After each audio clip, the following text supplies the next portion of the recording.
A cada ano, a humanidade produz 14 milhões de toneladas de especiarias. Parece apenas pó, mas se esse pó desaparecesse, a indústria alimentar global de 10 trilhões de dólares entraria em colapso imediato. Porque 1 quilo de canela já valeu o salário de um ano. Porque fazendas de baunilha são vigiadas como prisões de segurança máxima. Hoje, entramos nas fábricas onde a natureza selvagem é transformada no código químico que sustenta o mundo. Para entender a verdadeira escala desta indústria, precisamos voltar a um tempo em que o sabor era moeda. Você sabia que houve uma era em que a canela não era apenas um tempero para sobremesas, mas um luxo comparável ao marfim e ao ouro, reservado exclusivamente para reis e imperadores? O fato mais chocante é que, durante séculos, os comerciantes europeus pagavam fortunas por ela, sem ter a menor ideia de onde vinha. A origem verdadeira foi mantida como o segredo comercial mais bem guardado da história. Um mistério que lançou navios ao mar e desenhou os mapas do nosso mundo moderno. Hoje, o mistério acabou, mas a escala explodiu.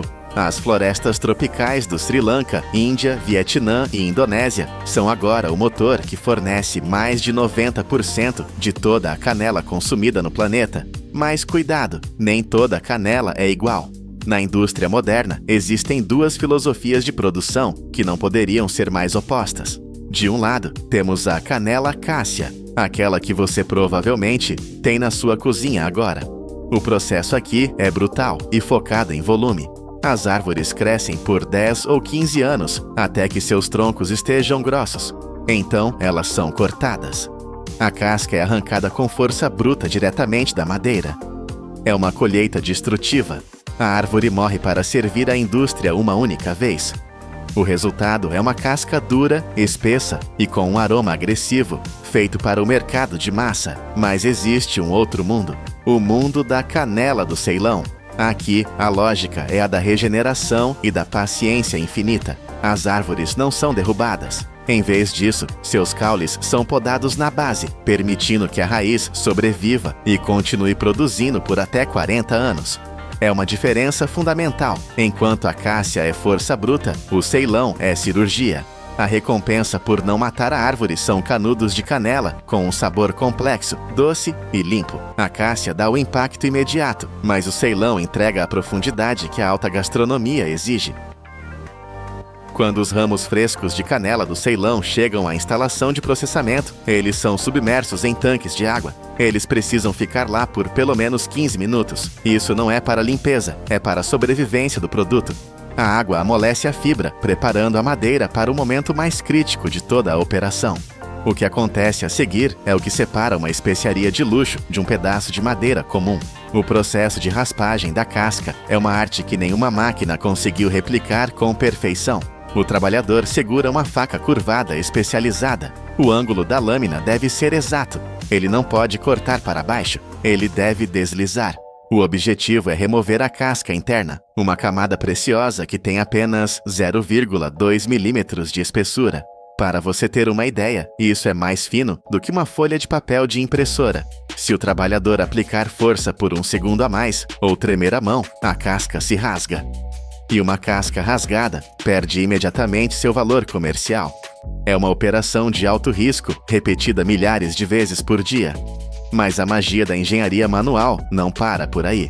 Uma única tira dessa casca fina é frágil demais para manter sua forma. Então, o que eles fazem? Eles constroem uma estrutura. Trabalhadores habilidosos pegam essas tiras úmidas e começam a empilhá-las, umas sobre as outras, criando um charuto complexo.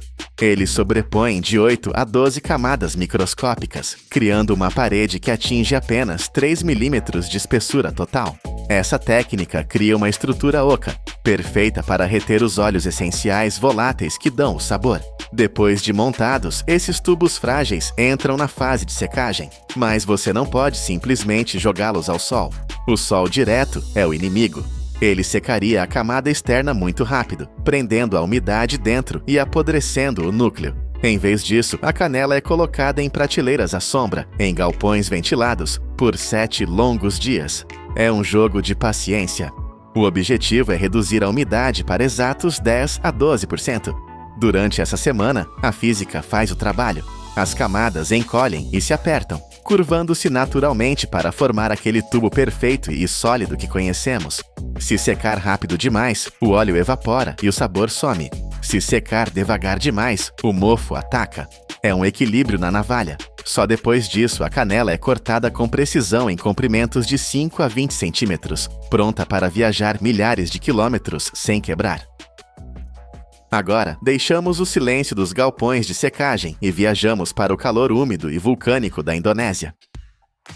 Estamos entrando no território da noz moscada, a joia de fogo das especiarias. Aqui, as regras do jogo mudam completamente. Na indústria da canela, o homem decide quando cortar a árvore. Mas com a noz moscada, a natureza é quem dita o relógio, e ela é impiedosa. A Indonésia controla 60% da produção global, e tudo depende de um único momento. A fruta da noz moscada cresce alto, a 15 metros do chão. Você não pode colhê-la quando quer. Você precisa esperar. Esperar até que a fruta decida que está pronta. Quando amadurece, a casca se racha sozinha, revelando um interior vermelho brilhante. Nesse exato segundo, um cronômetro invisível começa a contar. Os agricultores têm uma janela de apenas 24 a 48 horas. Se não colherem nesse intervalo, a qualidade despenca e o lucro evapora. Imagine ter que verificar milhares de árvores todos os dias, sob chuva tropical, sabendo que um dia de atraso significa perder metade do valor. Quando a fruta é derrubada e aberta, revela-se um tesouro duplo. Dentro há uma semente dura, protegida por uma rede vermelha vibrante chamada maciz. Separar essas duas partes é um trabalho de neurocirurgião. O maciz é valioso, mas a semente é o prêmio principal. O problema é que a semente é incrivelmente sensível. Se o trabalhador for descuidado e fizer uma pequena rachadura na semente ao remover o maciz, o desastre é total. Uma rachadura minúscula, quase invisível a olho nu, reduz o valor da noz moscada em 40%. Por quê? Porque uma semente intacta é um cofre que guarda o aroma por 4 anos. Uma semente rachada deixa o óleo escapar e perde o sabor em poucos meses. É uma economia baseada na perfeição física. Depois de secas por até 8 semanas, as sementes de noz moscada enfrentam seu maior desafio: transformar-se em pó sem perder a alma. A moagem industrial é um processo violento. Esmagar algo gera atrito, e atrito gera calor. Para a noz moscada, o calor é a morte. Se a temperatura durante a moagem subir acima de meros 45 graus Celsius, os óleos essenciais começam a evaporar instantaneamente.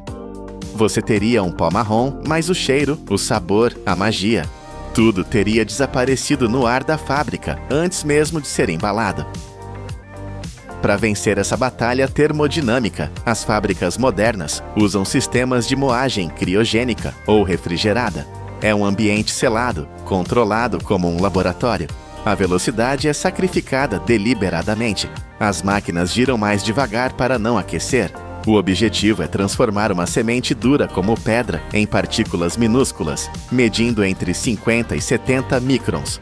Para colocar isso em perspectiva, é mais fino do que a farinha de trigo da mais alta qualidade. Esse pó microscópico permite que o aroma exploda assim que toca a comida. Mas isso só é possível porque a engenharia conseguiu enganar a física, mantendo o processo frio enquanto pulveriza toneladas de material.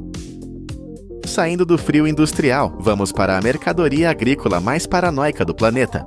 Bem-vindos ao mundo da baunilha, a segunda especiaria mais cara da Terra, superada apenas pelo açafrão. O valor aqui é tão alto que no passado, 1 quilo valia o mesmo que uma barra de prata ou ouro.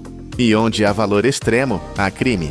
As plantações de baunilha não parecem fazendas, parecem complexos militares. Cercas de arame farpado, torres de vigilância, guardas armados e câmeras monitorando 24 horas por dia.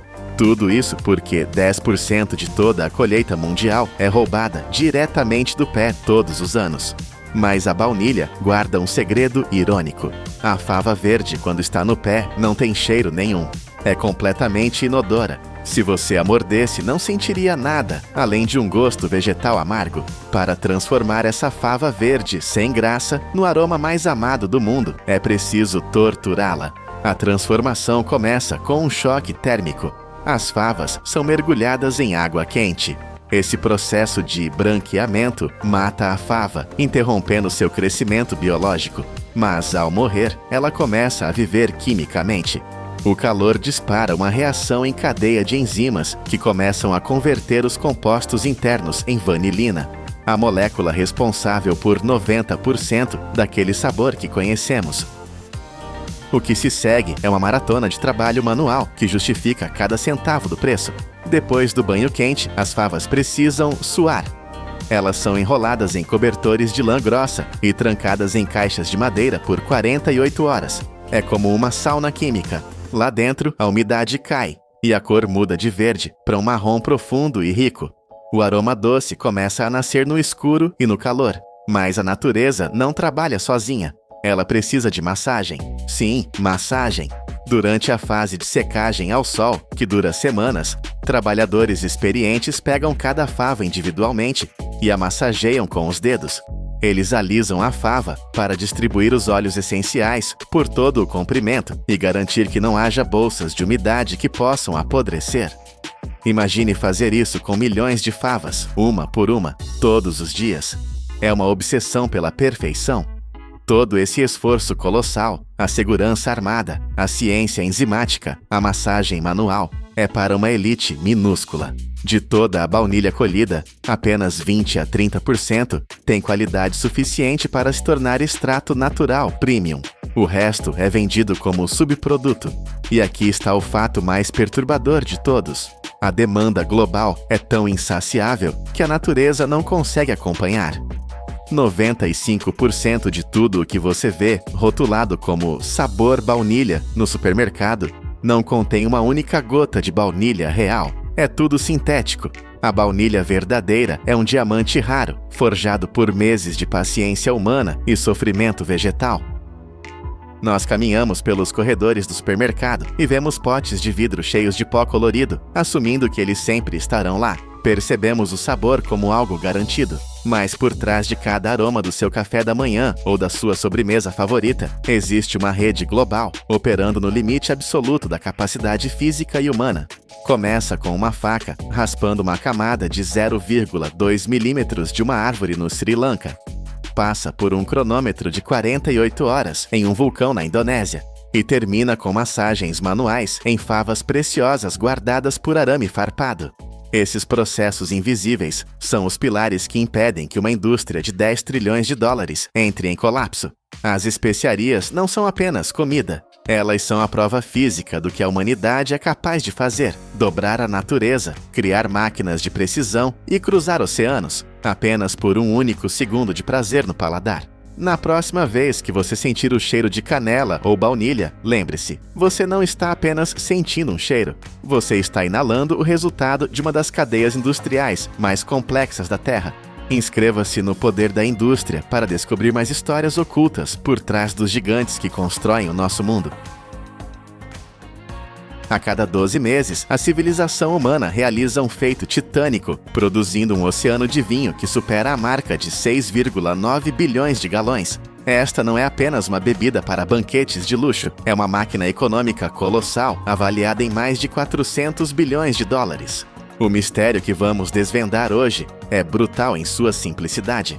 Como um único cacho de uvas, que vale apenas alguns dólares na videira e apodreceria em dias, é transformada em um ativo que pode custar dezenas de milhares de dólares e durar séculos. Bem-vindos à alquimia industrial.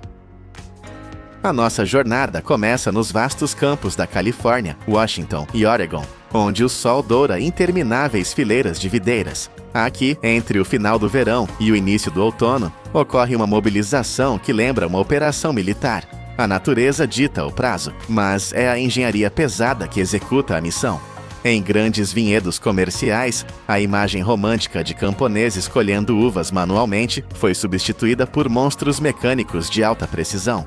Estas não são simples ferramentas agrícolas, são colheitadeiras avançadas, cujo preço pode variar de 75 mil a mais de 500 mil dólares por unidade. O valor é alto, mas a aposta é ainda maior. Estas máquinas são a única maneira de lidar com a escala massiva necessária para alimentar o mercado global. Imagine estar ao lado de uma dessas bestas de aço enquanto ela avança sobre as fileiras. O chão treme. A máquina não corta a planta, ela a domina. Utilizando barras vibratórias sofisticadas e mecanismos de agitação, a colheitadeira envia ondas de choque controladas através da videira. A frequência é calculada perfeitamente, forte o suficiente para fazer com que as uvas maduras se soltem do caule, mas delicada o bastante para não ferir a estrutura da planta ou romper a casca da fruta. É uma demonstração de força bruta aplicada com a delicadeza de um cirurgião. Assim que as uvas se desprendem, elas não tocam o chão. Elas caem em um sistema de correias transportadoras integrado que as leva imediatamente para grandes compartimentos de coleta. Mas a eficiência não para por aí. Enquanto a máquina ruge pelo campo, colhendo dezenas de acres em um único dia, um sistema de triagem interno já está trabalhando. Ventiladores e grades separam folhas, galhos e detritos das frutas preciosas antes mesmo que elas saiam do vinhedo. A tecnologia substituiu centenas de mãos humanas, permitindo que as uvas sejam colhidas no pico exato de maturação, seja dia ou noite. Quando os compartimentos estão cheios, braços hidráulicos levantam a carga e a despejam em reboques robustos, que transportam toneladas de frutas frescas para a próxima etapa. A corrida contra o tempo começou. A partir do momento em que a uva sai da videira, ela começa a morrer. A missão da indústria é capturar sua alma antes que isso aconteça. Os caminhões chegam à vinícola descarregando montanhas de uvas tintas e brancas. O ar fica pesado com o cheiro doce e terroso da fruta. Aqui, a fruta entra na zona de transformação violenta. Primeiro, qualquer impureza que tenha sobrevivido ao campo é removida em correias vibratórias que sacodem a carga incessantemente. Em seguida, as uvas encontram a desengaçadeira. Esta máquina tem um objetivo singular: arrancar as uvas de seus caules remanescentes. Os caules são amargos e indesejados. Eles são descartados sem piedade. O que resta é a fruta pura, pronta para ser esmagada. Entramos agora na fase de trituração. Para o vinho tinto, este é um processo visualmente dramático. As uvas são pressionadas suavemente, rompendo as cascas e liberando o suco. Mas, e este é um detalhe crucial, as cascas e as sementes não são filtradas. Elas permanecem no suco. É nesta mistura caótica, que lembra um rio de lava rubi, que residem a cor profunda, o sabor complexo e os taninos que darão estrutura ao vinho. Nada é desperdiçado. Cada átomo de sabor é extraído à força. Esta massa líquida é bombeada para gigantescos tanques de aço inoxidável, verdadeiros reatores químicos, onde ocorre a magia da fermentação. O suco não é apenas armazenado, ele é transformado. Leveduras, sejam naturais ou adicionadas, iniciam um frenesi biológico, devorando os açúcares da uva e convertendo-os em álcool. O calor gerado por esta reação é intenso e precisa ser monitorado constantemente para não cozinhar o vinho. Após essa primeira explosão de atividade, muitas vezes ocorre uma segunda transformação, mais sutil, chamada fermentação malolática. Aqui, o ácido málico, que é áspero e agressivo, é convertido em ácido lático, mais suave. É a diferença entre morder uma maçã verde azeda e beber um copo de leite cremoso. A ciência doma a natureza selvagem do suco, preparando-o para o teste final de paciência. O rugido das máquinas e o borbulhar dos tanques dão lugar a um silêncio quase religioso. O vinho é transferido para o Santuário das Adegas, onde fileiras intermináveis de barris de carvalho aguardam. O ritmo frenético da colheita e da fermentação para abruptamente. Agora, o ingrediente principal é o tempo. O vinho repousará nestes caixões de madeira por 12 a 18 meses. Mas não se engane, ele não está apenas dormindo, está evoluindo. O carvalho não é apenas um recipiente inerte. Ele é um participante ativo no processo.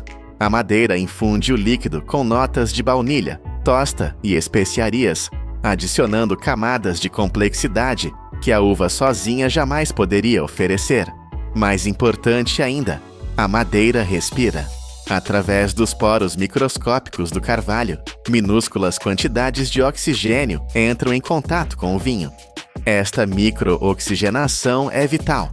Ela suaviza os taninos duros, tornando a bebida aveludada e estável. É um jogo de alto risco. Se entrar oxigênio demais, o vinho vira vinagre. Se entrar de menos, ele sufoca. Durante meses, este exército de barris permanece imóvel na escuridão, mas a vigilância é constante. Inspetores experientes, guardiões da qualidade, caminham entre as fileiras. Eles não usam sensores digitais aqui, mas sim seus próprios sentidos apurados. Eles retiram amostras diretamente dos barris, avaliando a cor, o aroma e a textura. O julgamento humano é a barreira final. Apenas os lotes que atingem a perfeição sensorial são permitidos prosseguir. Em paralelo, em algumas vinícolas que honram tradições antigas, o processo é ainda mais visceral. Uvas são esmagadas a pé em grandes tanques abertos, uma técnica que evita a quebra das sementes amargas, preservando um equilíbrio natural que as máquinas lutam para replicar. Seja através da alta tecnologia ou da tradição suada, o objetivo é o mesmo: criar um líquido digno de ouro. No entanto, nem toda uva está destinada a se tornar vinho. Existe um universo paralelo na indústria, onde o destino da fruta é decidido não pela fermentação, mas pela estética e pelo sol. Para as uvas de mesa, aquelas que você compra no supermercado para comer frescas, as máquinas brutais de $500 mil são proibidas. A aparência é tudo. Um único arranhão ou uva esmagada pode desvalorizar um lote inteiro. Por isso, a colheita é feita inteiramente à mão. Trabalhadores qualificados movem-se silenciosamente pelas vinhas, selecionando apenas os cachos perfeitos, cortando-os com tesouras afiadas e depositando-os gentilmente em cestas macias. O valor aqui é definido pela perfeição visual e pela origem. Uma caixa de 18 libras de uvas pretas, sem sementes vinda do Peru, pode ser vendida por cerca de $48 a $55,50, competindo ferozmente com as safras da Califórnia. Após a colheita, estas uvas viajam em esteiras acolchoadas em instalações de embalagem refrigeradas, onde a velocidade se alia à delicadeza para garantir que a fruta chegue crocante ao outro lado do mundo. Mas há um terceiro destino, talvez o mais fascinante de todos: a mumificação solar. Falo das passas. Para criar este produto, a indústria utiliza a maior fonte de energia disponível no sistema solar, o próprio Sol. As uvas verdes, escolhidas por sua casca fina e alto teor de açúcar, não são colhidas quando maduras. Elas são deixadas na videira para morrer lentamente. Sob o calor escaldante, a água evapora e os açúcares se concentram, transformando a fruta suculenta em uma joia de energia concentrada. Quando o processo de secagem natural termina, a mecanização retorna com força total. Máquinas especializadas sacodem as videiras secas, fazendo chover passas sobre bandejas macias. O produto recolhido é levado para a fábrica, mas ele vem do campo sujo. Ele precisa ser purificado. As passas passam por unidades vibratórias que expulsam galhos e terra, seguidas por lavagens intensivas com água. E então a alta tecnologia assume. O produto passa por secadores industriais e entra na zona de classificação óptica.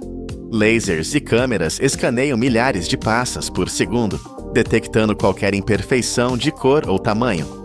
Um jato de ar preciso dispara contra qualquer defeito, removendo-o da linha em um piscar de olhos. O que resta é embalado a vácuo, preservando a doçura da Califórnia por meses a fio. É a preservação da energia solar em forma comestível. Voltamos agora ao nosso vinho, que terminou seu longo sono nos barris. Ele está pronto para sua forma final. Mas antes de chegar à sua mesa, ele precisa ser engarrafado, um processo que combina temperaturas infernais e precisão microscópica.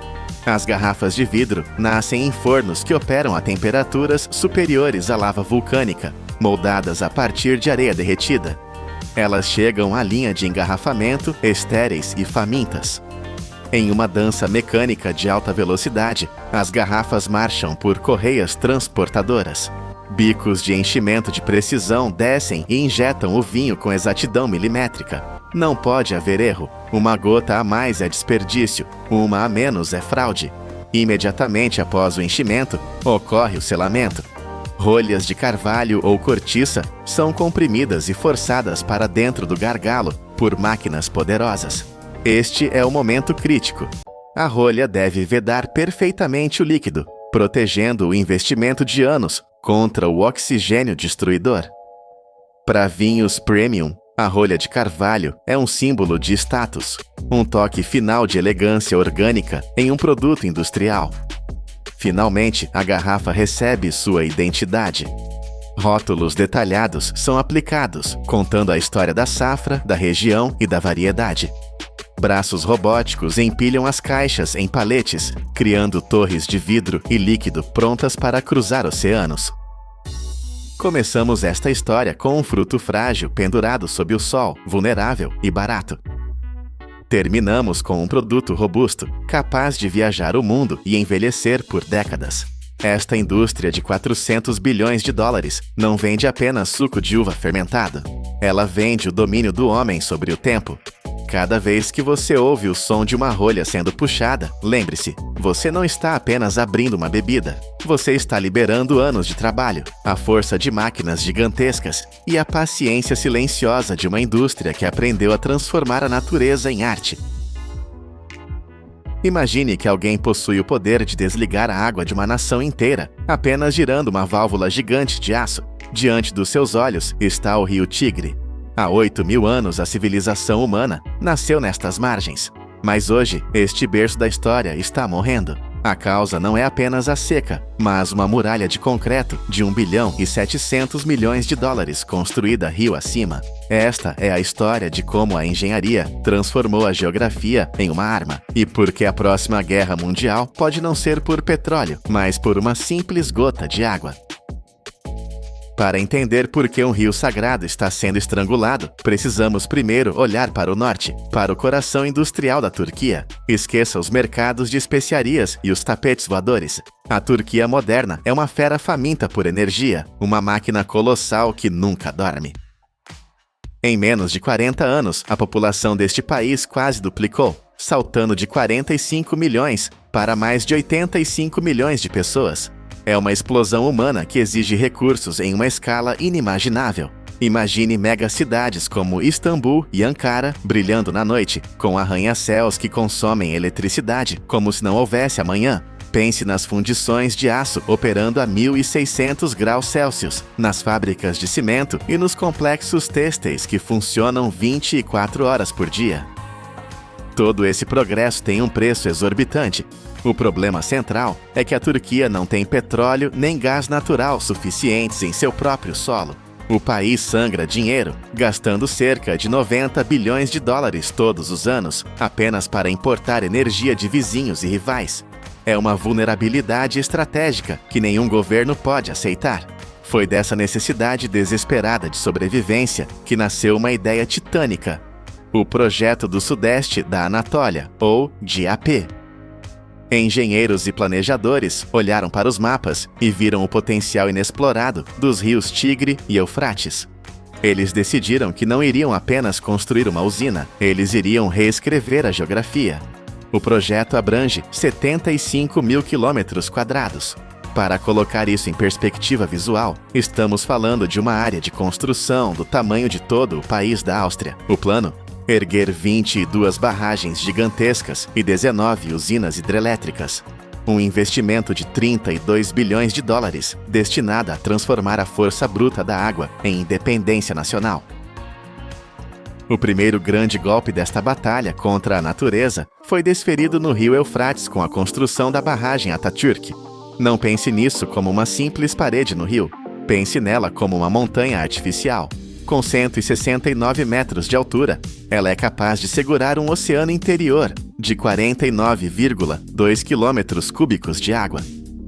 Quando as turbinas desta besta de concreto começam a girar, elas geram 8.900 gigawatts-hora por ano. Isso é energia suficiente para iluminar um país europeu inteiro, como a Letônia, com sobra. Mas a eletricidade foi apenas a faísca inicial.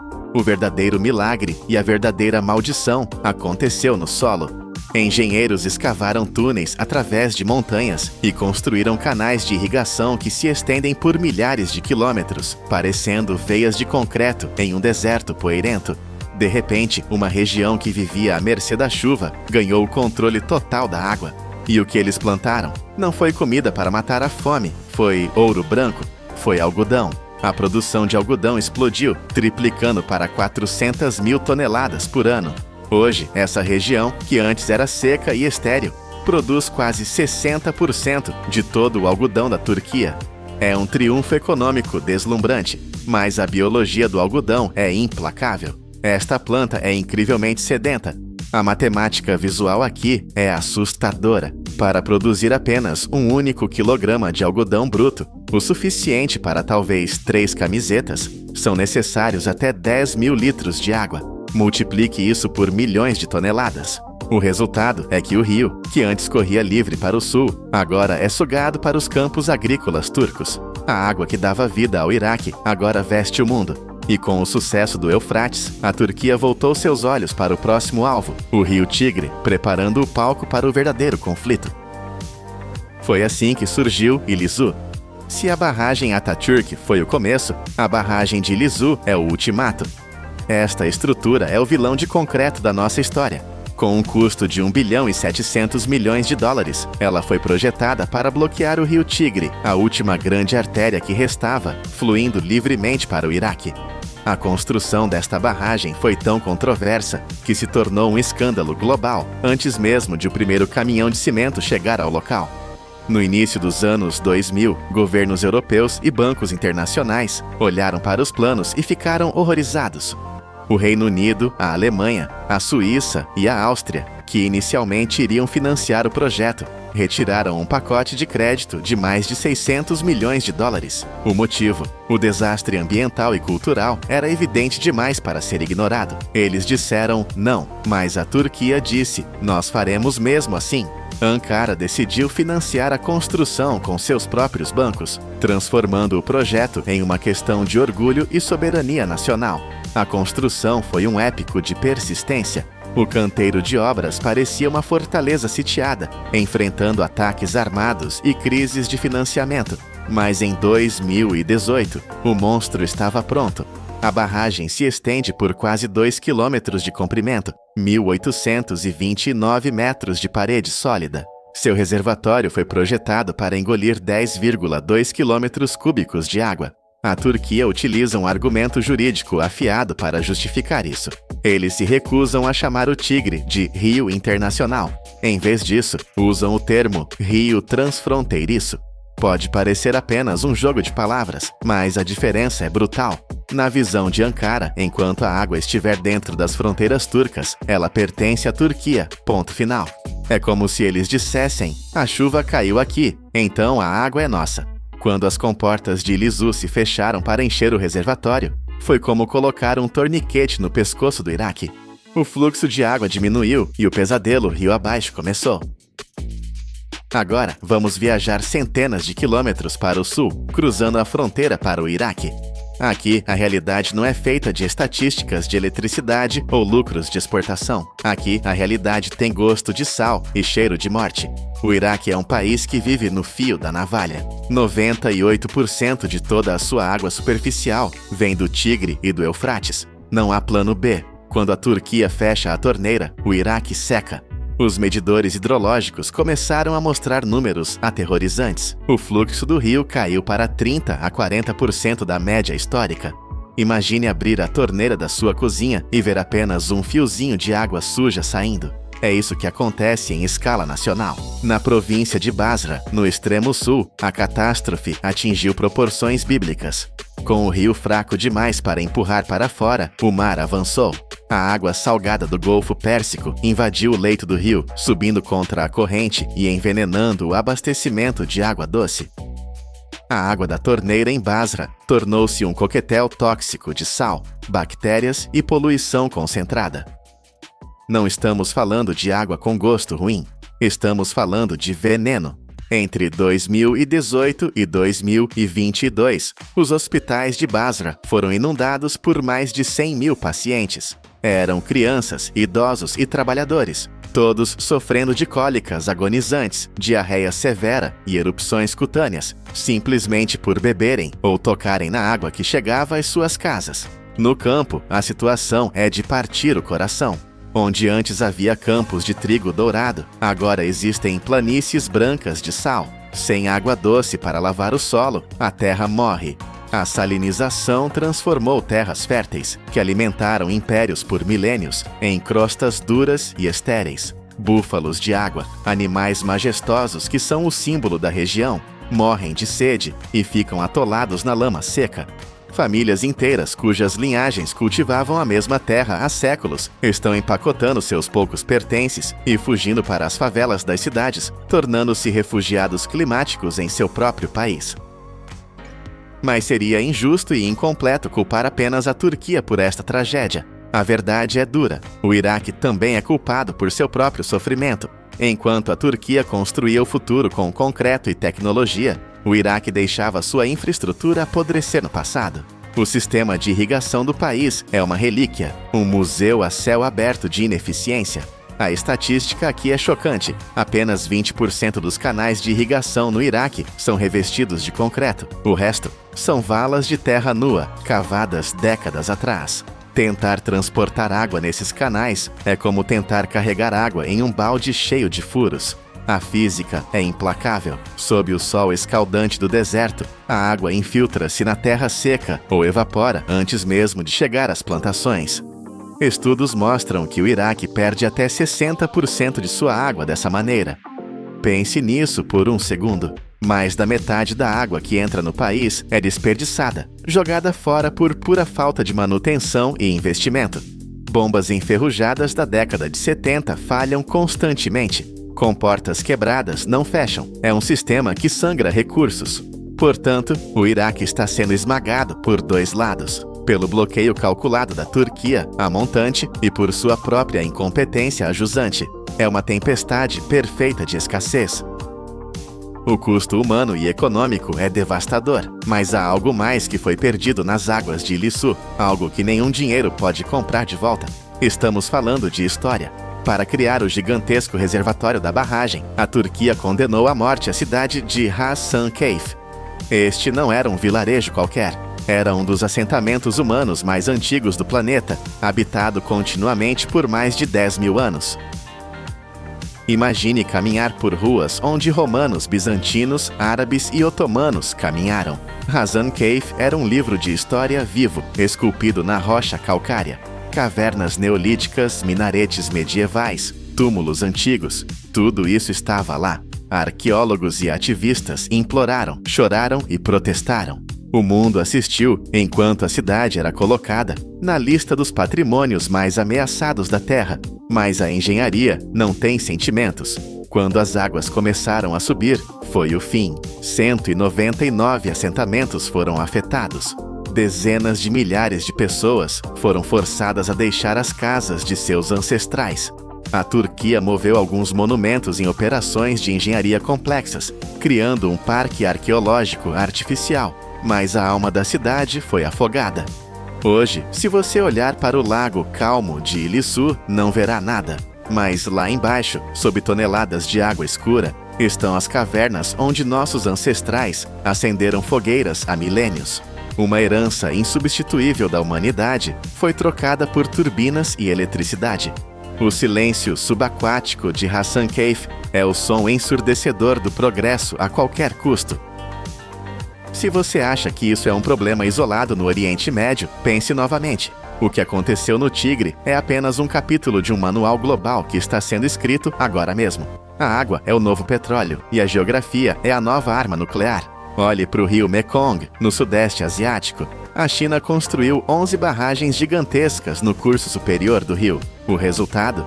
O fluxo de sedimentos vitais para o Vietnã e Camboja caiu pela metade, e a água salgada está destruindo o celeiro de arroz da Ásia. A lógica é idêntica. A China controla a torneira e os países rio abaixo sofrem. Agora olhe para a África, para o lendário rio Nilo. A Etiópia está terminando a grande barragem do Renascimento, um monstro hidrelétrico com capacidade de 6.450 megawatts. Para a Etiópia, é a luz no fim do túnel da pobreza. Para o Egito, que depende do Nilo para 97% de sua água, é uma ameaça existencial. As negociações se arrastam há uma década sem solução. Estamos vendo o surgimento de uma nova e brutal lei da geopolítica, a lei do mais forte geográfico. Quem controla a nascente, controla o futuro. Não importa o que digam os tratados ou as Nações Unidas. Se você tem o concreto e a posição geográfica, você dita as regras. O país a montante fala em direito ao desenvolvimento, enquanto o país a jusante grita pelo direito à sobrevivência. E até agora, o concreto está vencendo os gritos. O rio Tigre continua a fluir, mas é uma sombra do gigante que já foi. O Iraque está perdendo sua água, sua agricultura e sua estabilidade. A história da barragem de Ilisu nos ensina uma lição fria e inegável sobre o nosso tempo. Quando as leis internacionais são fracas, a justiça é decidida pela engenharia. A geografia tornou-se o campo de batalha mais perigoso do século XXI. A água, o recurso mais básico para a vida, transformou-se em um privilégio que pode ser concedido ou retirado por quem segura a chave das comportas. A pergunta que fica pairando no ar quente do deserto não é apenas técnica, é moral. Onde termina o direito de uma nação de acender as luzes e onde começa o direito de outra de simplesmente não morrer de sede? Enquanto as turbinas em Ilisu geram bilhões em riqueza, o rio abaixo carrega o peso de um futuro incerto, onde a próxima grande guerra pode começar não com um tiro, mas com o fechamento silencioso de uma barragem. Você acha que conhece esta árvore porque todo mês de dezembro ela está parada, silenciosa e decorada no canto da sua sala de estar. Mas por trás dessa imagem festiva, esconde-se um titã industrial que gera mais de $1 bilhão anualmente apenas com sua resina. O que parece ser apenas madeira e agulhas é, na verdade, uma biofábrica complexa que fornece um ingrediente vital para a engenharia moderna e produz uma noz rica em gordura, cujo valor rivaliza com o da carne bovina, Wagyu. Como um organismo antigo, que já existia muito antes de as pirâmides do Egito serem construídas, se transformou em uma fonte de ouro líquido que sustenta a vida moderna. Para entender como exploramos essa potência natural, primeiro precisamos compreender a máquina de sobrevivência perfeita que a natureza projetou. A família dos pinheiros, com suas mais de 120 espécies, não é apenas uma fonte de recursos, é uma entidade biológica com um mecanismo de persistência que continua a deixar os cientistas atônitos. Enquanto a maioria dos seres vivos foge do fogo, muitas espécies de pinheiros não apenas sobrevivem aos incêndios florestais, mas dependem quimicamente das chamas para se regenerar. O calor extremo e intenso o suficiente para derreter metais leves é o gatilho necessário para fazer com que as pinhas estalem e se abram, liberando sementes em um solo coberto de cinzas, ricas em minerais, onde uma nova geração pode criar raízes. É por causa desse mecanismo brutal e eficaz que as autoridades florestais nos Estados Unidos e no Canadá realizam queimadas controladas, simulando o caos para garantir a vida e reduzir o risco de incêndios catastróficos. Mas o fogo não é a única força que essas árvores aprenderam a desafiar. Elas venceram o próprio tempo. Nas Montanhas Brancas da Califórnia, existe um pinheiro da espécie Bristol Cone, conhecido como Matusalém, que vive há mais de 4.800 anos. Pense nisso por um segundo. Muito antes de a primeira pedra das grandes pirâmides ser assentada no deserto egípcio, essa árvore já havia criado raízes em encostas rochosas e áridas, resistindo a milênios de tempestades, secas e impérios humanos que ascenderam e caíram, permanecendo até hoje como uma das testemunhas vivas mais antigas da história da humanidade. Se a natureza criou um mecanismo de sobrevivência tão implacável, imagine o esforço logístico que a humanidade precisou desenvolver para domesticar essa força selvagem e transformá-la em um produto padronizado. A cada temporada de festas, dezenas de milhões de pinheiros são transportados para salas de estar e praças públicas ao redor do globo, criando uma logística que desafia a imaginação. O que você vê na loja não é fruto do acaso. A colheita de árvores de Natal está longe de ser aleatória. Apenas as árvores que passaram por um ciclo de crescimento rigoroso de 7 a 15 anos são selecionadas para o corte. Durante mais de uma década, essas árvores são podadas regularmente, esculpidas por mãos humanas, para garantir que cada espécime fique reto, cheio e perfeitamente simétrico, atingindo a forma cônica ideal que o mercado exige. Quando a temporada de colheita começa, o silêncio da floresta é quebrado pelo trabalho de trabalhadores, com serras manuais ou motosserras, cortando as árvores rente à base. O processo de derrubada é executado com cuidado extremo, pois a quebra de um único galho ou a perturbação da copa pode reduzir significativamente o valor de mercado da árvore, transformando anos de investimento em prejuízo instantâneo. A escala dessa operação exige maquinário pesado e soluções aéreas. Em grandes fazendas ou em terrenos difíceis, a força bruta dos caminhões não é suficiente. Helicópteros são usados para içar feixes inteiros de árvores dos campos até os pontos de coleta, economizando tempo e minimizando os danos ao solo. Na área de processamento, a tecnologia assume o controle. As árvores são alimentadas através de máquinas que as envolvem em redes, comprimindo os galhos com força para preservar a forma da árvore durante o transporte e reduzir a perda de agulhas. Finalmente, elas deslizam para dentro de caixas de papelão, prontas para serem enviadas como carga preciosa antes da temporada de Natal. Mas enquanto a madeira decora nossas casas, o verdadeiro tesouro industrial flui invisível dentro do tronco. Nas vastas plantações industriais de pinheiros que cobrem centenas de milhares de hectares no sudeste dos Estados Unidos, a temporada de colheita de resina opera em um ritmo incessante por 8 meses a cada ano. Aqui, o objetivo não é a madeira, mas o fluido vital da árvore. O processo começa com a raspagem seletiva da casca externa para criar uma superfície estável. Trabalhadores experientes usam um machado de resina, uma ferramenta especializada com cabeça quadrada, projetada especificamente para abrir canais de resina. Com um golpe calculado, eles fazem um corte inclinado de cerca de 4 milímetros de profundidade. A precisão aqui é absoluta. 4 milímetros é o suficiente para atingir a camada condutora de resina sem ferir o núcleo de madeira, acionando o mecanismo de defesa natural da árvore, que força a resina para fora para selar a ferida. Em seguida, o lado plano do machado forma um lábio horizontal, uma aresta guia que segura a bica de coleta e direciona o fluxo viscoso. Assim que o sulco é formado, a resina branca leitosa começa a escorrer sob pressão interna, viajando pela fibra do tronco e fluindo para baixo pela gravidade. No estágio inicial, a coleta é feita em copos abertos para monitorar o fluxo, mas o sistema logo transita para sacos de coleta, pressionados contra o tronco, reduzindo a exposição ao ar e controlando a oxidação. A cada 5 dias, a superfície do corte é delicadamente renovada para manter a pressão da resina sem exaurir a árvore. Com essa abordagem meticulosa, cada pinheiro rende uma média de apenas 3 kg de resina por ano, mas pode ser explorado continuamente por décadas. Na escala de milhões de árvores, a precisão transformou a resina em um recurso renovável anual, extraído sem causar o declínio da floresta. Assim que essa massa espessa deixa o tronco, ela é enviada para o inferno industrial.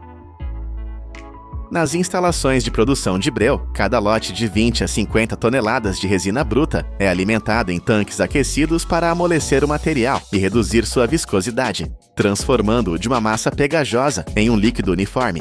A partir daí, a resina liquefeita é direcionada para torres de destilação colossais, onde é aquecida a temperaturas extremas de aproximadamente 155 a 170 graus Celsius. Dentro dessas torres, a física assume o comando. A fração mais leve, o óleo essencial de pinheiro, vaporiza primeiro, sendo condensada e coletada como terebintina. O resíduo não volátil que permanece é o breu, rico em ácidos resínicos, o precursor direto da colofônia. Após a destilação, o breu fundido é espalhado em camadas finas e resfriado gradualmente usando água ou ar forçado. Esse processo de resfriamento lento é crucial para preservar a cor amarelo-âmbar estável e minimizar rachaduras. Uma vez totalmente solidificado, o breu é cortado em blocos sólidos densos, pesando aproximadamente 20 a 25 kg. Esses blocos são então classificados baseados na clareza e cor. Os graus mais leves vão para adesivos e tintas, enquanto os graus mais escuros são alocados para borracha e materiais industriais pesados. Enquanto a resina alimenta a indústria química, o sistema reprodutivo do pinheiro prepara um produto que vale seu peso em ouro. Se a resina entra no mundo da química, os pinhões seguem um caminho focado em preservar o precioso óleo trancado na semente. A colheita dessas sementes é um estudo de contrastes entre o perigo manual e a potência mecanizada. Nas florestas tradicionais, os pinhões ainda são colhidos à mão. Quando as pinhas amadurecem e secam, elas caem no chão da floresta, transformando a mata em um tesouro espalhado. Coletores caminham pela mata, selecionando apenas as pinhas intactas, livres de danos. Para as pinhas que ainda não caíram, os coletores devem escalar as próprias árvores e colhê-las diretamente dos galhos, um trabalho que exige precisão, pois os troncos são altos e escorregadios. Cada pinha é torcida suavemente para evitar ferir o galho, garantindo a produção futura. Cada hectare de floresta selvagem rende apenas cerca de 400 kg de pinhas, o equivalente a apenas 60 kg de sementes cruas. Em contrapartida, nas plantações de grande escala, agitadores de tronco equipados com braços hidráulicos prendem-se firmemente ao redor da árvore, transmitindo vibrações calibradas para a copa.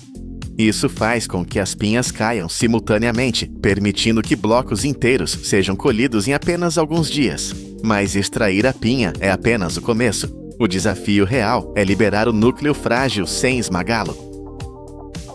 A verdadeira engenharia começa quando as sementes chegam à fábrica. Pinhas inteiras são alimentadas em sistemas de separação, onde pressão e atrito quebram as cascas duras sem esmagar os núcleos. Cascas e fibras são removidas, enquanto as sementes cruas caem em correias transportadoras. Elas entram em peneiras vibratórias combinadas com fluxo de ar, onde a vibração separa as sementes umas das outras, e o ar remove impurezas mais leves e sementes ocas. Logo antes da prensagem, as sementes passam por máquinas de descasque de baixo atrito, calibradas para remover a casca lenhosa, sem danificar os núcleos ricos em óleo.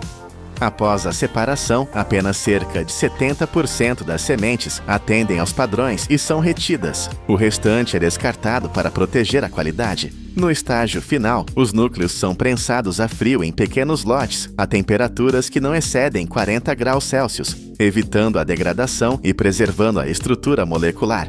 Em média, 100 kg de núcleos de pinhão rendem apenas 55 a 65 kg de óleo, colocando este ouro líquido entre os óleos vegetais mais caros do mundo, superando de longe o azeite de oliva extra virgem. Além do valor econômico, este óleo é rico em ácido pinolênico, conhecido por ajudar a reduzir os níveis de lipídios no sangue e aliviar a carga sobre o coração. Começamos nossa jornada com a imagem de uma árvore de Natal decorativa e terminamos com um óleo precioso que custa mais do que os ingredientes mais finos da culinária mundial.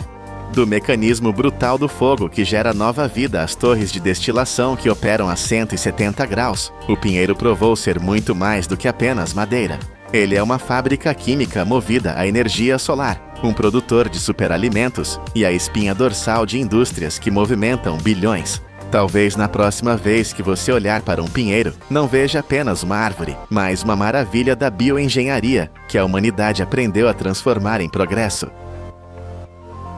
Você provavelmente passa por eles todos os dias, sem perceber. Eles estão nos portos, nos caminhões e nos armazéns, carregando o sangue da economia moderna. Mas este cilindro de aço de 200 litros não é apenas uma lata gigante, é um cofre de engenharia. Ele precisa sobreviver a quedas, incêndios e pressões internas capazes de explodir um objeto comum. Se ele falhar, o desastre ecológico ou químico é imediato. Como transformamos sucata enferrujada e pedras brutas em um escudo perfeito que custa pouco, mas vale bilhões? A resposta está em um processo onde o metal é torturado, derretido e renascido. Bem-vindos ao poder da indústria. Tudo começa longe da fábrica, em um lugar onde a natureza é desafiada pela força bruta. Imagine uma cratera tão grande que pode ser vista do espaço. Estamos em uma mina de minério de ferro a céu aberto. Aqui, a escala humana desaparece. O processo de nascimento do tambor começa com violência. Engenheiros perfuram a crosta terrestre, inserindo explosivos em pontos calculados matematicamente. Quando a detonação acontece, não é apenas um barulho, é um terremoto controlado que quebra rochas que estavam adormecidas há milhões de anos. A poeira sobe e os monstros mecânicos entram em cena. Escavadeiras hidráulicas com conchas grandes o suficiente para engolir um carro popular inteiro carregam montanhas de terra rica em ferro. Elas alimentam caminhões de transporte, que são verdadeiros edifícios sobre rodas. Cada um desses gigantes carrega até 400 toneladas de rocha. Para você ter uma ideia, isso é o peso de 200 carros empilhados nas costas de um único veículo. Eles rugem para fora da mina, levando a matéria-prima para ser triturada. A rocha é esmagada por mandíbulas de aço até virar pedras menores, prontas para a próxima etapa. Mas o aço moderno tem uma segunda mãe, muito mais caótica: o nosso lixo. Em paralelo à mineração, existe uma operação global de caça ao tesouro. Carros que você dirigiu, geladeiras que conservaram seus alimentos e vigas de prédios demolidos chegam aos pátios de reciclagem. Aqui, a cena é brutal. Trituradores industriais, com dentes de liga metálica indestrutível, devoram um automóvel inteiro em segundos. Vidro, plástico e borracha são separados, deixando apenas o que nos interessa: o aço. É a reciclagem em sua forma mais agressiva e eficiente. O que era um sedã de luxo ou uma máquina de lavar vira apenas fragmentos metálicos, prontos para serem purificados pelo fogo. Agora entramos no coração da besta, a aciaria. É aqui que a mágica acontece, e o ambiente é hostil a qualquer forma de vida. A sucata e o minério são despejados dentro do forno elétrico a arco. Se você acha que o forno da sua cozinha é quente, tente imaginar uma temperatura de 1.600 graus Celsius. Isso é mais quente do que a lava que escorre de um vulcão ativo. Eletrodos de grafite, grossos como troncos de árvores centenárias, descem sobre a carga metálica. Quando a energia é ligada, não há fogo comum, há relâmpagos. Arcos elétricos de voltagem insana saltam dos eletrodos para o metal, criando um trovão contínuo dentro da fábrica. A energia consumida aqui em 1 hora poderia iluminar uma pequena cidade. Em minutos, a sucata sólida se rende. O metal chora e derrete, transformando-se em uma sopa líquida e brilhante. É uma visão hipnótica e perigosa. Nesse caldeirão, a química é ajustada com precisão de laboratório. Engenheiros injetam oxigênio para queimar impurezas. Eles adicionam temperos metálicos, carbono para dureza, manganês para resistência. É uma receita gourmet, mas cozida no inferno. Quando o aço atinge a perfeição, o forno se inclina e despeja o rio de metal incandescente. Mas o líquido não serve para fazer tambores. Precisamos de forma. O aço escorre para moldes resfriados à água, solidificando-se em longas barras vermelhas, chamadas tarugos. Eles ainda estão brilhando com o calor residual, parecendo sabres de luz gigantes. Mas a jornada de tortura do metal continua. Ele precisa ser esticado. Os tarugos reaquecidos passam por rolos gigantescos, como massas em uma máquina de macarrão titânica. A pressão é esmagadora. O bloco de aço é espremido e alongado, ficando cada vez mais fino e mais comprido. Jatos de água explodem em vapor ao tocar o metal quente, limpando a superfície. No final, o que era um bloco curto e grosso virou uma folha de aço quilométrica, enrolada em bobinas que pesam toneladas. Estas bobinas são a pele do nosso futuro tambor. A bobina de aço chega à fábrica de tambores fria, cinza e pesada. A partir de agora, a força bruta dá lugar à precisão cirúrgica. A bobina é desenrolada por máquinas que alisam o metal, tirando a memória da curva. O aço precisa ficar perfeitamente plano antes de ser cortado. Uma guilhotina industrial entra em ação. Ela não corta devagar, ela golpeia. Vupt! Em uma fração de segundo, uma lâmina de aço temperado fatia a chapa com precisão milimétrica.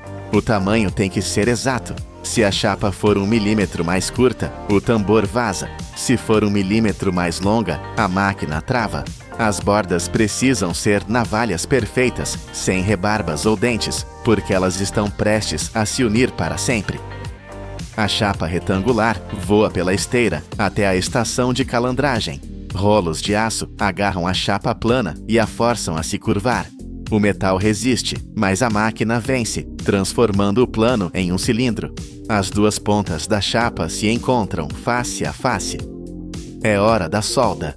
Mas esqueça o soldador com máscara e faíscas voando por todo lado. Aqui usamos solda por resistência elétrica. Uma roda de cobre percorre a junção das duas pontas, disparando uma corrente elétrica que derrete as bordas instantaneamente, fundindo-as em uma única peça. Não há adição de material, não há cola. O metal se torna um só. É uma cicatriz que é tão forte quanto a pele original. Imediatamente, uma ferramenta de desbaste passa raspando o excesso, deixando a emenda lisa e invisível ao toque. Agora temos um tubo, mas um tubo é fraco. Se você o chutasse agora, ele amassaria. Precisamos dar a ele uma armadura estrutural. Porque os tambores têm aquelas linhas em relevo no meio. Não é estética, é física pura. O tubo liso entra na máquina de expansão. De dentro para fora, ferramentas hidráulicas empurram o aço, esticando-o para criar anéis salientes, chamados de nervuras de rolagem. O som é de metal gemendo sob pressão, mas ele não quebra. Essas nervuras funcionam como a coluna vertebral do tambor. Elas multiplicam a resistência do cilindro. Sem elas, se você empilhasse 3 tambores cheios, o de baixo seria esmagado como uma lata de refrigerante. Com as nervuras, a força do peso é distribuída e o tambor aguenta toneladas sobre sua cabeça sem reclamar. Além disso, a máquina cria ondulações menores ao longo do corpo, chamadas de corrugações. Isso endurece a parede do tambor, tornando-a resistente a impactos. Se um tambor cair de um caminhão, ele pode amassar, mas essas ondas ajudam a impedir que ele rasgue e derrame seu conteúdo tóxico ou precioso. É a geometria salvando o dia. E tem um detalhe prático. Essas nervuras permitem que um operador role o tambor pelo chão da fábrica com facilidade, já que apenas uma pequena área de metal toca o solo, reduzindo o atrito. Enquanto o corpo ganha músculos, em outra parte da fábrica, prensas gigantes estão fabricando as tampas da nossa fortaleza. Chapas de aço entram na prensa. Bum! Com um golpe de centenas de toneladas, o aço é estampado. O fundo e o topo do tambor nascem instantaneamente, mas não basta cortar um círculo. A borda dessas tampas é curvada com precisão microscópica. Elas precisam ter um lábio perfeito para se encaixar no corpo. Nas tampas superiores, a máquina perfura os buracos para as válvulas e insere roscas de aço. Essas roscas são a única entrada e saída do tambor. Elas precisam ser à prova de vazamentos, capazes de segurar vapores químicos sob pressão. Agora vem o casamento final. O corpo cilíndrico, o fundo e a tampa se encontram. E aqui está o segredo mais impressionante do tambor de aço. Na maioria das vezes, não usamos solda para prender o fundo. Usamos força mecânica. A máquina de recravagem, ou shime, entra em ação. Ela agarra a borda do corpo do tambor e a borda do fundo e começa a enrolá-las juntas, uma sobre a outra. É como dobrar um papel 5 vezes, mas feito com aço frio. O metal é dobrado, apertado e esmagado com tanta força que se torna hermético. 7 camadas de aço intercaladas. Nem ar, nem água, nem óleo passam por ali. É um nó de aço que nunca se desfaz. Essa borda reforçada é o ponto mais forte do tambor. É ela que aguenta o impacto se o tambor cair de quina. Sensores a laser verificam cada milímetro dessa junção enquanto o tambor gira. Se houver uma falha da espessura de um fio de cabelo, o tambor é rejeitado. A aposta é alta demais para erros. O tambor é forte, mas o aço tem um inimigo mortal, a ferrugem. O oxigênio do ar quer devorar o metal. Precisamos de uma pele protetora. O tambor entra em um túnel de lavagem. Jatos de água química removem qualquer traço de óleo ou poeira da fabricação. Ele sai brilhando, nu e vulnerável. Imediatamente ele entra na cabine de pintura. Robôs, movendo-se como maestros de uma orquestra, pulverizam tinta em alta velocidade. A tinta é carregada eletricamente para ser atraída pelo metal como um ímã, garantindo que nenhum ponto fique sem cobertura. O tambor gira e em segundos muda de cor. Azul, preto, verde, dependendo da marca do cliente. Mas a tinta ainda está úmida e frágil. O tambor viaja para dentro de um forno gigante, um túnel de calor longo e constante. A tinta não apenas seca, ela cura. Ela se funde quimicamente ao aço, criando uma camada dura, resistente a arranhões e ao sol. Agora, ele não é apenas um tanque de metal, é um produto acabado. No final da linha, uma última inspeção. Alguns tambores são escolhidos aleatoriamente para testes destrutivos. Eles são enchidos com água e jogados de alturas absurdas. São inflados com ar até quase explodirem. Eles são torturados para garantir que seus irmãos sobrevivam à viagem real. Olhe para ele agora, brilhante, alinhado em paletes, pronto para o embarque. Milhares deles, idênticos, perfeitos. Eles saem da fábrica para serem enchidos com combustível de aviação, mel, produtos químicos para remédios ou lubrificantes industriais. Este tambor, que começou como uma rocha explodida no deserto e um carro velho triturado, agora é o guardião silencioso da nossa segurança. Ele viaja em navios enfrentando tempestades no oceano, cruza continentes em trens e caminhões, e fica armazenado por anos esperando. E ele não falha. Quando você ver um caminhão carregado na estrada, lembre-se do calor do forno elétrico, do golpe da prensa e da precisão da solda. O mundo moderno é construído sobre coisas que ignoramos. E este cilindro de aço é a prova de que, com engenharia suficiente, até o objeto mais simples pode se tornar uma obra-prima de resistência. Curta o vídeo e se inscreva no Poder da Indústria, porque a jornada de como o mundo é feito está apenas começando.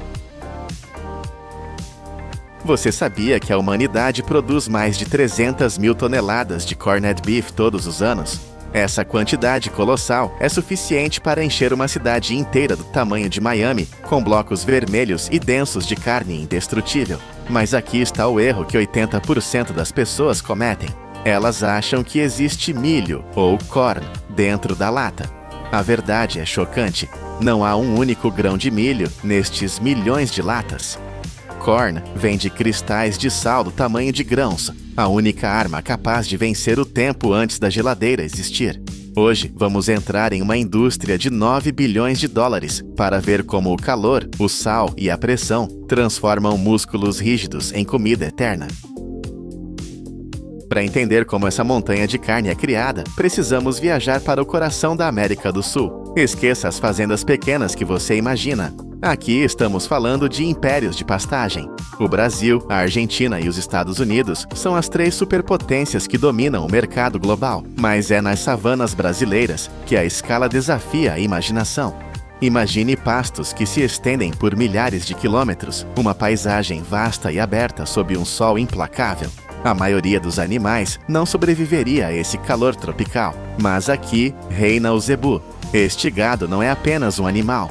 É uma máquina biológica aperfeiçoada pela evolução. Eles possuem glândulas de suor enormes e uma pele espessa projetada para dissipar o calor que mataria outras raças. Enquanto o mundo se preocupa com rações caras à base de grãos, o zebu faz um milagre econômico. Ele ganha quase 1 quilograma de peso por dia, comendo apenas capim grosseiro. É uma conversão direta de energia solar e grama em músculo maciço. Eles nascem diretamente no pasto, amamentam e crescem sem luxos.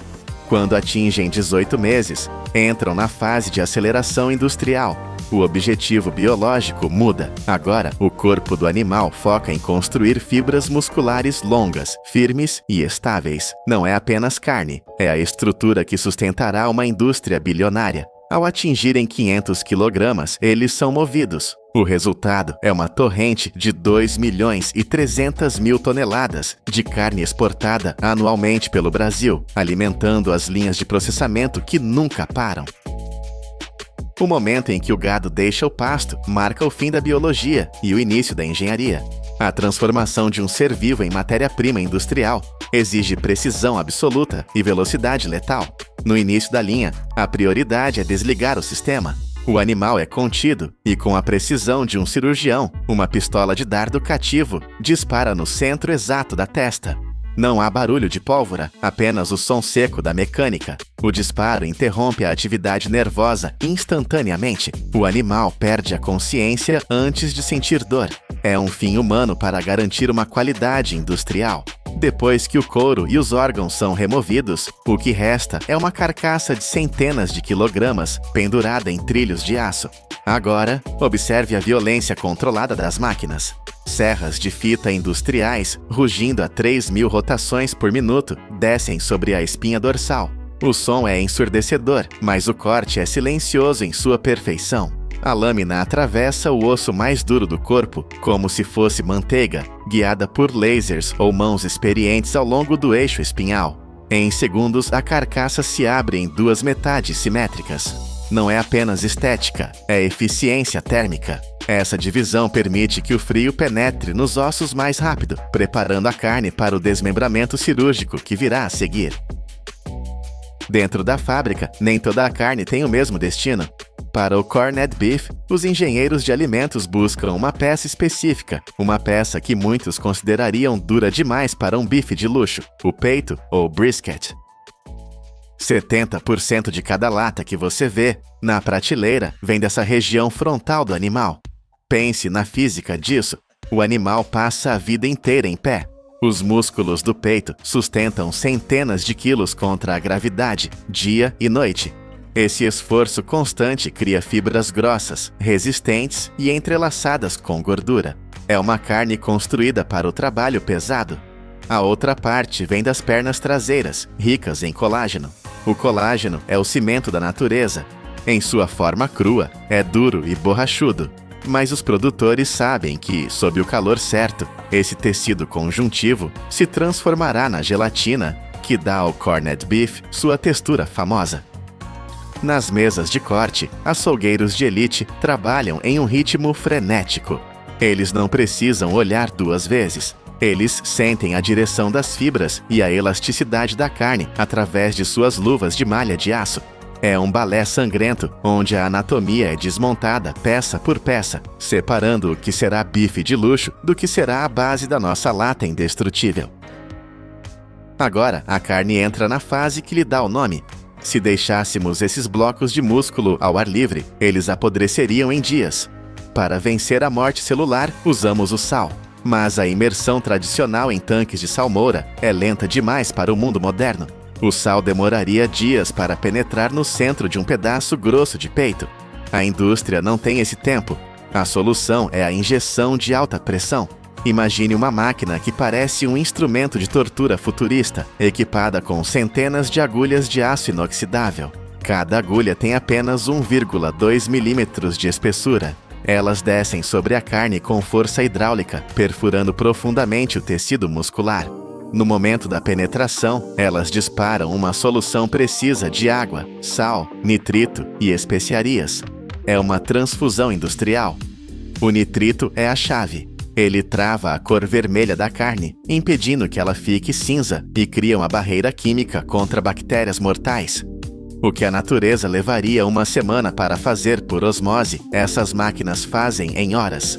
Cada pedaço de carne sai pesando 10 a 12% a mais, inchado com a salmoura que garantirá sua imortalidade. Com a química definida, é hora de aplicar a termodinâmica.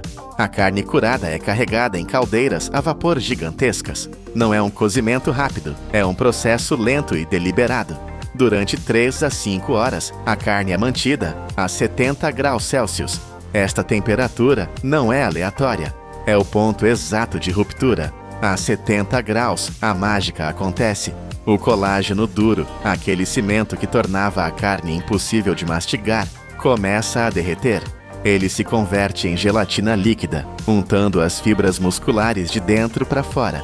Quando a carne sai das caldeiras, ela já não é mais aquele músculo rígido que sustentava o boi. Ela está macia, mas ainda precisa de textura. É aqui que entra o destruidor. A carne é jogada em trituradores industriais, equipados com parafusos duplos que giram a 1.800 rotações por minuto. Lâminas de alta velocidade não cortam a carne aleatoriamente. Elas são projetadas para rasgar as fibras ao longo de seu grão natural. A violência da máquina é calibrada para imitar o desfiamento manual, mas em uma escala de toneladas por hora. O resultado é uma massa de carne solta, suculenta e elástica, mantida unida pela gelatina natural que acabamos de criar. Agora começa a corrida contra a contaminação. A carne processada precisa ser selada em seu túmulo de aço antes que qualquer bactéria possa tocá-la. O enlatamento é uma operação de alta precisão. Êmbolos automáticos comprimem a carne dentro das latas icônicas, expulsando cada bolha de ar. O ar é o inimigo. Se houver oxigênio, haverá oxidação. A precisão é insana. Cada lata é pesada eletronicamente e qualquer desvio maior que 0,5%, meio grama, rejeita o produto. Uma vez seladas hermeticamente, as latas não vão para o armazém. Elas vão para o inferno. Elas entram em autoclaves massivas, câmaras de pressão que lembram submarinos. Lá dentro, a temperatura sobe para 121 graus Celsius. Por 90 minutos, as latas cozinham sob pressão extrema. Nada sobrevive a isso. Qualquer bactéria, qualquer esporo, qualquer vestígio de vida microscópica é obliterado. É este processo que permite que uma lata de corned beef fique na prateleira de um bunker ou de um supermercado por 5 anos sem refrigeração. É comida estéril, protegida por uma armadura de metal. Sensores ópticos e raios-x escaneiam cada lata em busca de defeitos minúsculos no metal, garantindo que a fortaleza esteja segura. Muitas vezes, ao olhar para essa carne vermelha e curada, as pessoas a confundem com seu primo famoso, das delicatessens de Nova York, o pastrami. É fácil entender o porquê. Ambos nascem do mesmo corte duro, o peito, e ambos devem sua cor rosa ao sal de nitrito. Mas enquanto o corned beef é um produto de engenharia interna, focado na injeção de salmoura e na estabilidade, o pastrami é uma obra de arte externa. No pastrami, o sabor é construído de fora para dentro.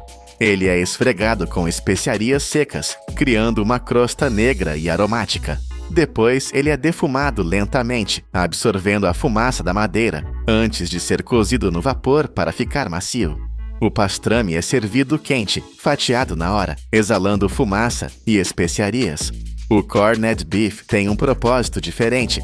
Ele não foi feito para ser servido em um prato de luxo em Manhattan. Ele foi feito para sobreviver em uma trincheira, no porão de um navio ou na despensa de uma família durante uma tempestade.